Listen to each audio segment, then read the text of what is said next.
Good morning to everyone. Today we'll talk something interesting about the email applications in the internet. Just a quick recap of what we have spoken so far in the application layer.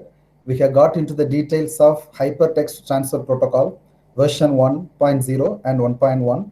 We also have spoken about persistent, non-persistent connections of HTTP, and we learned little interesting topics of round trip time in terms of HTTP. We also have gone through the cookies a little bit and the proxy server. Then we moved on to talk about the file transfer protocol. We understood file transfer protocol is one of the very few applications which uses two port numbers 20 and 21. And something other than that is FTP is a stateful protocol, whereas HTTP was a stateless protocol. Then we moved on to know about the domain name system, the backbone for the web applications. Of course, HTTP is also a backbone for the web application, but if DNS is not functioning, you and me have to remember or have a notebook or diary to have the IP address of all the servers, because which is impractical for us to remember all the numbers, right? So DNS was doing a great job, is doing a great job. Hope it will be doing a great job for the internet as well. It does not only the host aliasing, but also we have understood it goes for load balancing. It does the mail server aliasing and XYZ. And it is also a distributed one, having layers of domain name systems. At the top, you got the root DNS. Then we have spoken about the top level domain servers. In the lowest layer, we have got the authoritative servers. Of course, the local DNS was not under the hierarchy, but which plays another interesting role. Moving on, we also have seen the different format of resource record. There are four kinds of resource records: type A, type NS, type MX, and CNAME. Then we also have learned the DNS query and response were following the same format. Yes, we also have understood how the name is resolved in the iterative or in the recursive format. Right. So there we are. And another interesting topic is today with us in front of us. It's on the email applications. In a nutshell, what are we going to talk today? We are going to talk little about simple mail transfer protocol, in short SMTP, then post office protocol version 3, POP3, and also IMAP.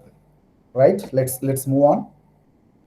When you talk about the email system, very similar to your client server architecture, and exactly it is a client server architecture, right?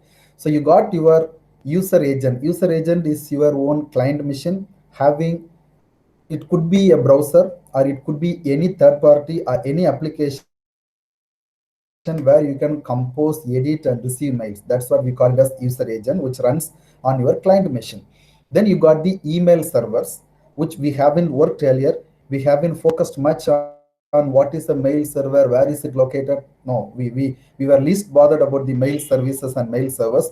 All we know is get into gmail.com or yahoo.com, where you have got the email application, you got your domain registered. You type, you receive the email, send, receive, delete, forward, reply, right? That's what we have bothered, and we were also doing it in a very time bound way. Now we are going to get into the details of how it works, right? Very interesting stuff. Let's move on. And you got, there are multiple mail servers. In a nutshell, or in a basic way, let's assume that there is one mail server for one domain. For instance, you got the mail server at the top. Let me open the laser pointer, that will help us to understand more. So this is the mail server. It could be email, all right? It could be Gmail server, or this could be Yahoo, or this could be some XYZ. There are some different mail servers, and you could see the actual transmission of data packets or the email application specifically are happening across the mail servers using the very famous, uh, very interesting simple mail transfer protocol, which is very inevitable. You have to know more about this SMTP. To know more about it, let's start from the scratch.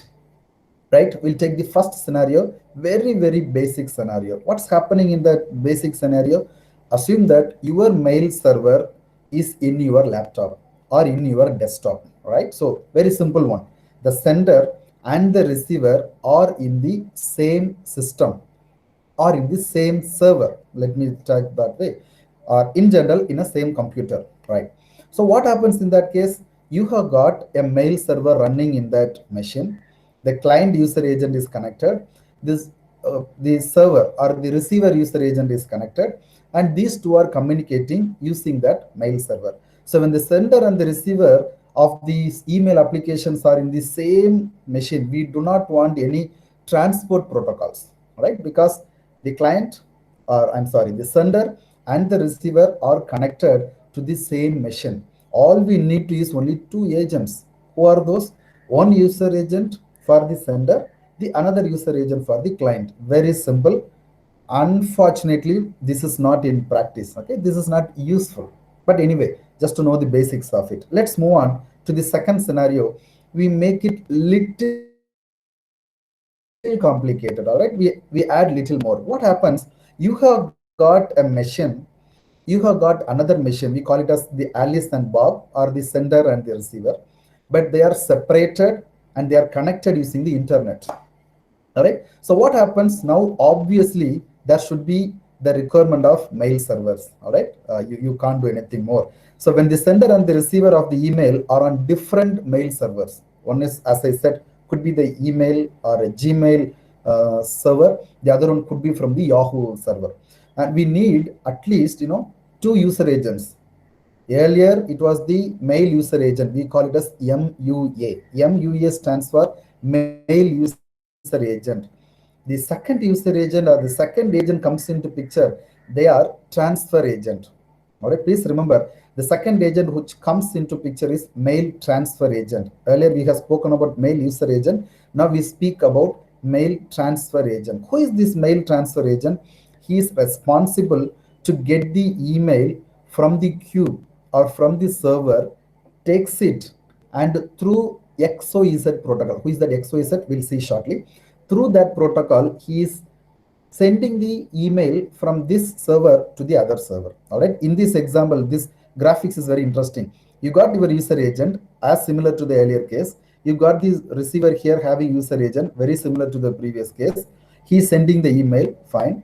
He is receiving the email. So far, no trouble for the Alice and Bob.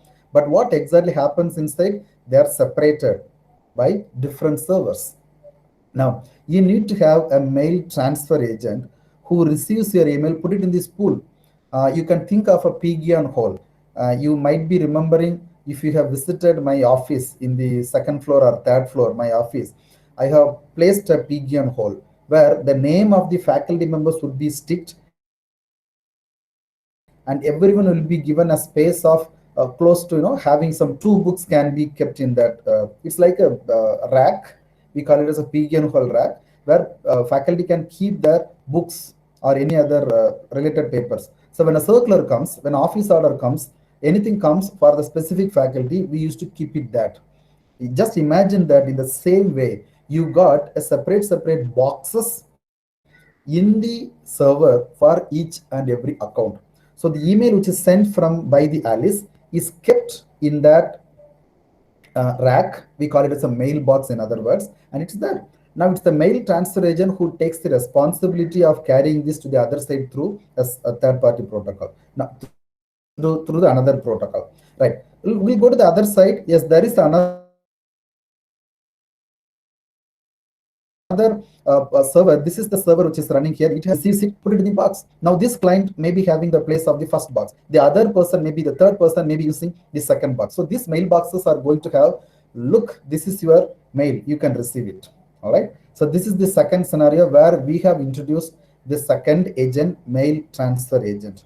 Moving on, this is something complicated than the previous one. In the previous case, you as the client, you are connected with the server. All right, you can go to the previous one. You as the client, you are connected with the mail server. The sender also is connected with the mail server, but you could see a small difference here. The receiver is connected with the mail server, unfortunately not the sender. All right, but the sender is not directly connected to the mail server. Instead, he is having another local area network here, maybe internet. All right, he's not directly connected. He comes through another wide area network or local area network.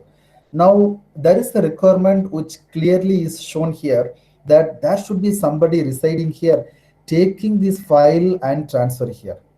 All right. So that is the third one which is coming here. All right. So you have got a separate mail transfer agent. Earlier, you are not having the mail transfer agent with your client, but you got the mail transfer agent which is connected with the client server clearly, and then that takes care of forwarding the mail to the mail server. Don't you understand there is another protocol should be running here? Yes, earlier we did not want that protocol because it was directly connected.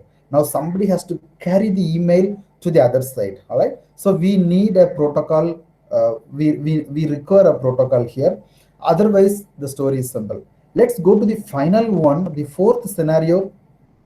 Yes, as you could see, this is what actually happens nowadays. All right, you are not connected to the mail server directly, neither the receiver is connected to the mail server directly. You both are connected to the mail server through some internet. It could be your any of the access methodologies which you have seen earlier. Could be through Airtel internet, or it could be Wi-Fi or Ethernet, name it, Quacks, but you are connected through some media to the servers.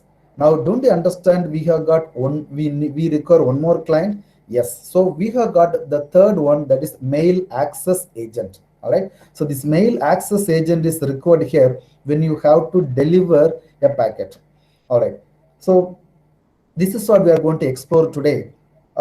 Before going to this, all right, I'll dwell in this slide. All right, when you talk about this topology, if there is any misunderstanding about what are these transfer agents, I'll tell you in simple or in the basic way how you can remember. There are three kinds of agents. Don't worry about MTA, MAA, and other things. You remember there should be a mail user agent.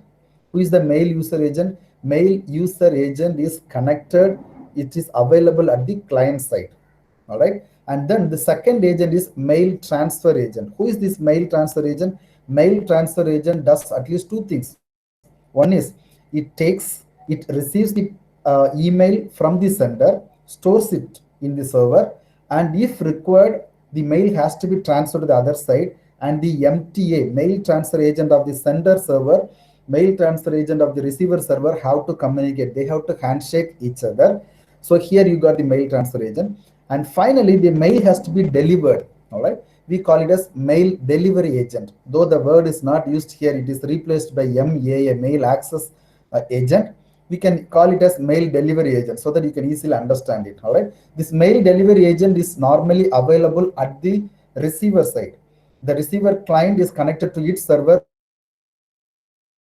where the mail delivery agent is available. He communicates with the mail user agent of the client machine. All right. So you got the mail user agent, mail transfer agents, and then mail delivery agent connected with the mail user agent. All right. And you also know that a requirement here, there is a protocol required here at number 2 and also at number 5. I'll reveal it. At number 2, we have got a very famous protocol, SMTP, Simple Mail Transfer Protocol is running at this place of 2. And you also have the same protocol running here at number 5 in this screen, Simple Mail Transfer Protocol.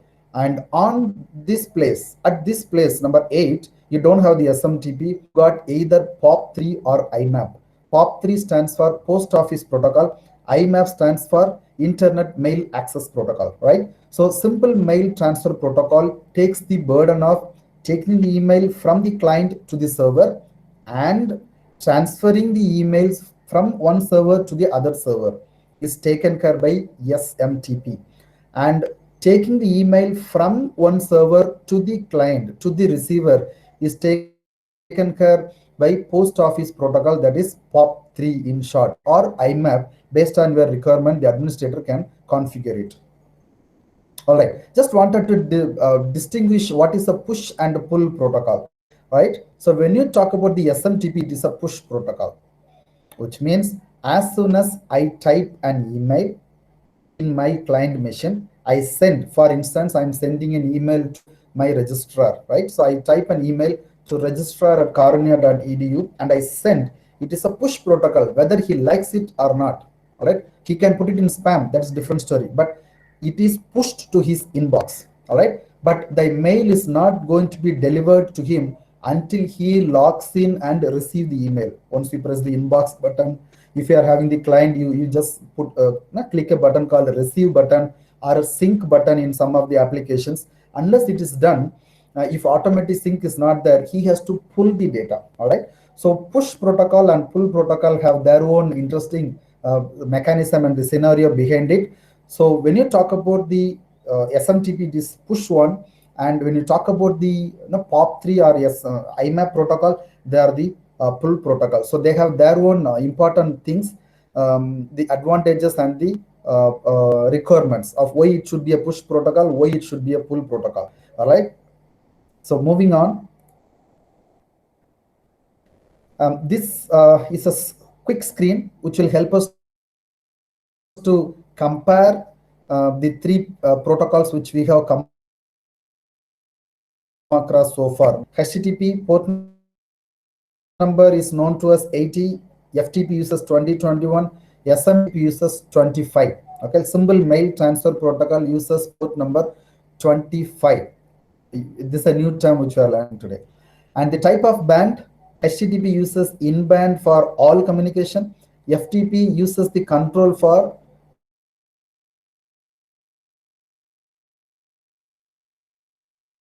as a separate link. HTTP is a stateless. FTP is a stateful protocol that is not applicable for SMTP because that is not required as such. The number of TCP connection is only one in HTTP.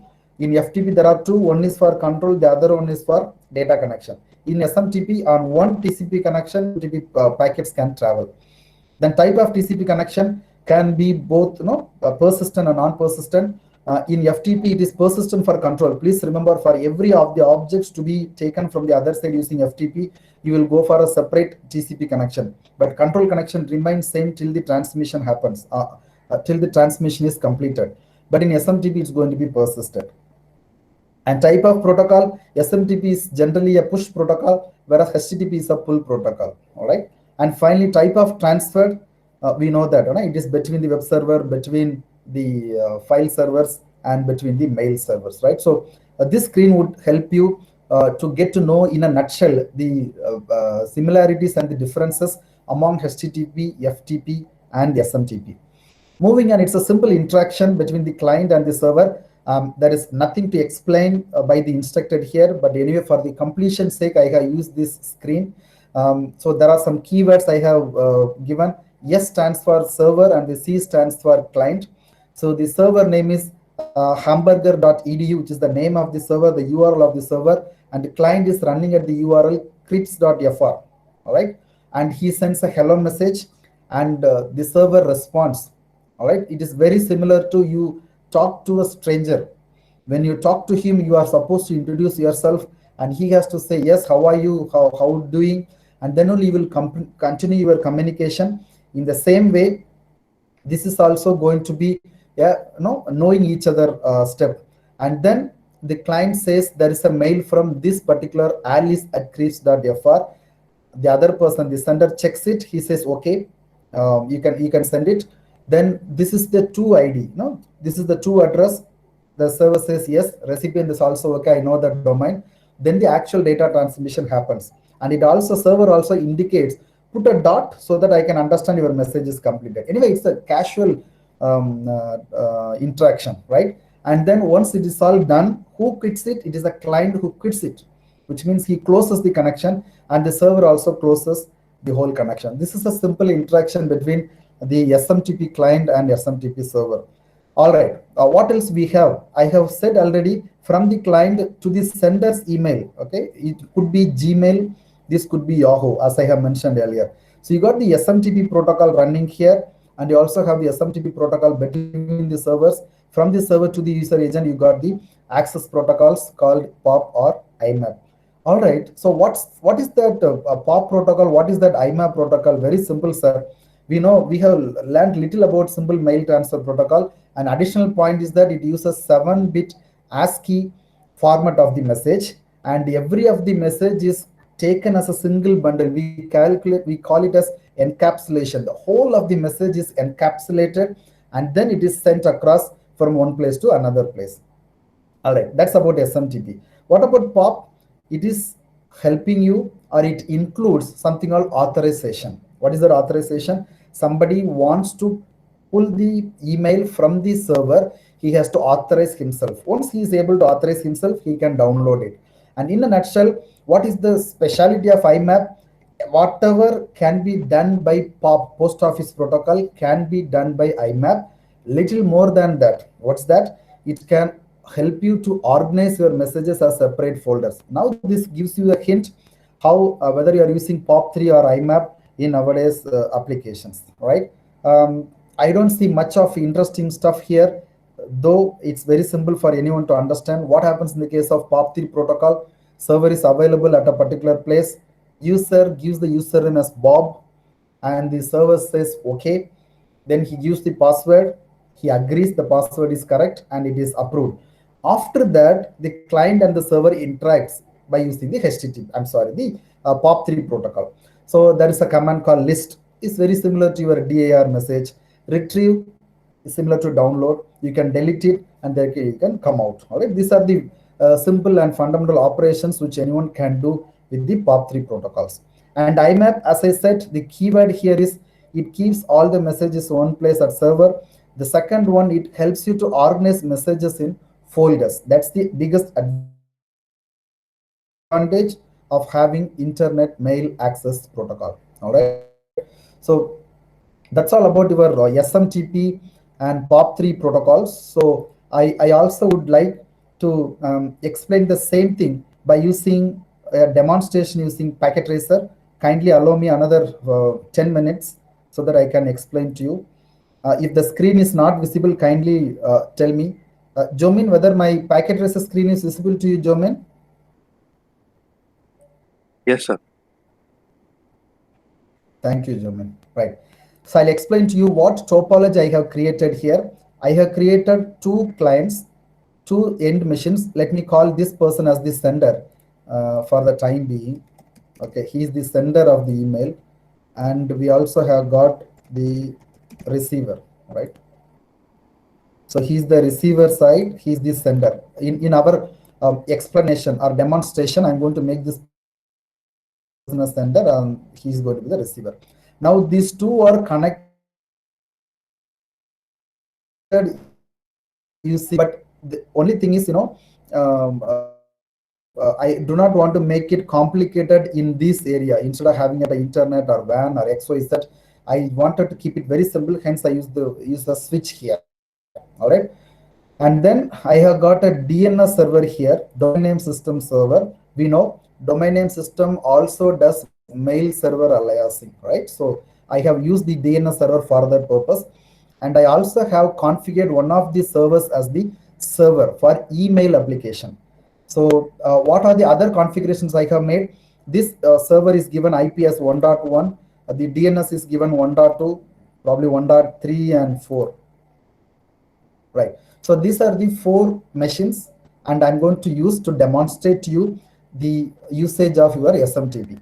But before that, what are the additional configurations have I made in this? Before we see that, I have gone to the server, and in the services, I have gone to the email tab where I have created two clients. All right.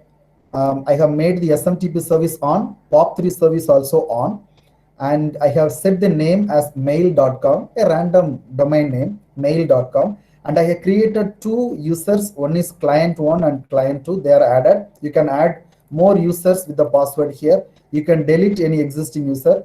It's all possible. This is the first one I have done on this server side. And in the DNS, I have said, let me show you what I have done on the DNS server. I went to the DNS tab and I have created a type A record. Type A record takes the URL as the input and the value is IP address. I think that's one of the MCQ questions today, right? So mail.com is the name of the server, email server, and it's a type A record. And the detail is the value is 192.168.1.1. So when there is a requirement for mail.com, this DNS server will resolve that the IP is 192.168.1.1. All right. Now I went to the client one of the clients, and I went to the email application which is available there. I'll delete it. And I configured the email. In the configuration, I created a name of the client. I let me call it as a client one. The same name is configured in the SMTP server or the email server. Hope you remember. Just now I have shown you. And the email address is client1@mail.com. Then the incoming mail server is mail.com, outgoing mail server is mail.com, and username is client, and I have set the password also client1. So this is what I have done there. And I went to the other machine. There also I did something similar to that, but it is client 2. All right, so I have created 2 user accounts in the same demonstrate it. I do not want to see all the protocols actions, but I'm interested to know the DNS. You know that, but still DNS POP3 SMTP, because SMTP POP3 they also again use TCP. I forgot to mention this. They use transmission control protocol in the transport layer, right? So moving on, I'll go to client 1 and I compose an email. What happens? Let's see. I compose an email. I send it to client2@mail.com. Subject is test email from client 1, and I type a message. Hi, how are you? Have a great day. It is sent on 29/8/2020, just for our understanding, and I send the file. Now I have sent, this is a push. All right, I have made a push from the client machine, the email. Now why should I have a DNS protocol running here? Because this machine is asked to connect with the mail.com server. Mail.com server is not available in its locality, and it has to know the IP address. Hence it goes for DNS. No worries, we'll open this DNS and find out what it is trying to do. It is trying to go for the mail.com. So it wants to know the IP of mail.com. All right, very simple. And something more about this, anything I can show? Yeah, it's a destination port is 253. It confirms that it's a DNS packet. All right, so I permit this to go. It goes to the DNS server. You got the response. DNS response will show you that what's the IP of the machine. It is saying it has resolved that the mail.com domain has got 192.168.1.1. That is what this fellow, and it goes. Now you got the response, right? Let's move on.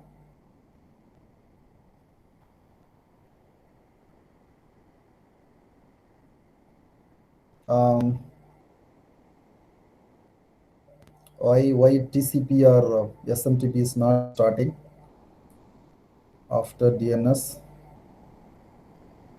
Have I sent the mail?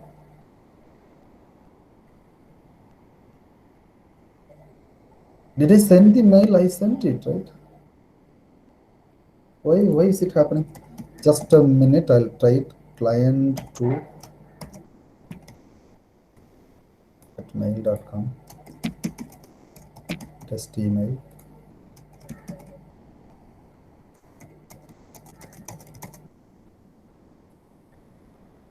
Okay, why there is a trouble? Yeah, I think there was a small hiccup here. Now we can understand that TCP protocol is getting ready. All right, so this TCP has to establish a connection with the server email. Let's see that whether that happens. I'm sorry, the packet tracer is doing some malfunction. You could see it is sending to everyone, but it's okay. We'll see whether it is done. It's a second message from TCP. Once the TCP second message comes back, you got your SMTP protocol getting ready. You won't get much of the things out of it, but in the SMTP packet, because it's all hidden here, the packet tracer is not showing all these things. On the other hand, you can get one thing out of it. The destination port is 25.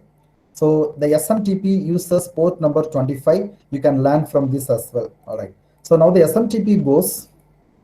What is it? This is the third message of TCP. Don't be confused. Let's concentrate on SMTP. It is supposed to go to the TCP server come back, and the TCP connection has to be closed. Right, so far it is done. Now go to the client mission. Let's see whether you have received any email. No, we haven't received any email. So what shall we do? We are logging in and we say sync. Sync means you are attempting to receive the message. All right, let's quickly see what happens. You got a DNS packet comes back. The TCP packet goes to establish a connection, comes back. Look at what's the second protocol which is coming up now. It is POP3 protocol. It's not SMTP, it is POP3 protocol because it's a mail delivery side from the client. And what is its port number? Port number is 110. So POP3 uses the port number 110. Let's allow this to go. Forget about the TCP. Concentrate on the pink or the purple color packet. Comes back. Have you got anything on the screen? Let me not use this. Have I got anything on this screen here? So far, I haven't got anything. But I'll allow this POP packet to come back. Now is it available on the laptop? Why packet is not here? All right. As soon as the packet has to come, you should have the data here. All right, I'll do one more try. Why this packet tracer is malfunctioning today, I do not know. All right, I'll just put automatically go. We'll wait whether it's coming.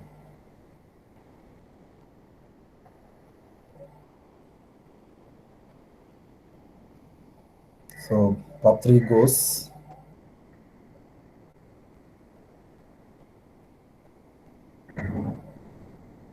POP3 also has come back. Why message is not here?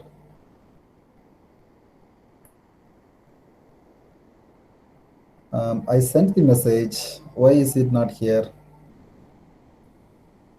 All right. Anyway, this demonstration is not a perfect to explain to you, but what would actually have happened, even I tested it.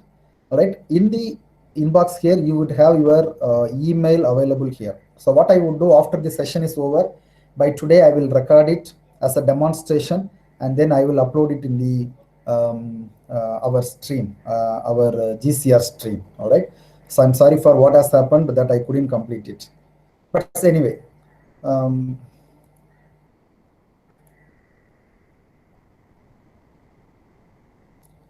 I stop here. Shall we take a quick look of the question and answer? 7 of you haven't done it. That's okay. That's okay. What's the question?